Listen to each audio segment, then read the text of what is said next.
Hi Friday and Saturday vlog தான் பார்க்குறீங்க. Friday night பார்த்தீங்கன்னா புளியை ஊற வச்சுருந்தேன். நல்லா சுடு தண்ணியில் போட்டு கரைச்சி 1 ஸ்பூன் மஞ்சத்தூள், கொஞ்சமாக உப்பு, 1 ஸ்பூன் எண்ணெய் போட்டு கொதிக்க வச்சு இறக்கினேன்.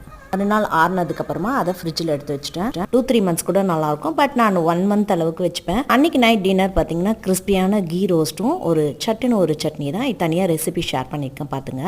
சாட்டர்டே மார்னிங் பார்த்தீங்கன்னா சாய்க்கு வந்து பொங்கலும் சாம்பார் தான். பொங்கல் வந்து இது ரேஷன் பச்சரிசி சென்னையிலேருந்து எடுத்துகிட்டு வந்தது தான். அது பார்த்தீங்கன்னா 1.5 கிளாஸ் பச்சரிசி, 1/2 கிளாஸ் சிறுபருப்பு, 5 கிளாஸ் தண்ணி ஊற்றிட்டேன். இது செம்ம டேஸ்ட்டாக இருந்ததுங்க. லன்ச் வந்து சாம்பார், அதே சாம்பாரை வச்சுட்டு பீன்ஸ் பொரியல், அப்பளம்.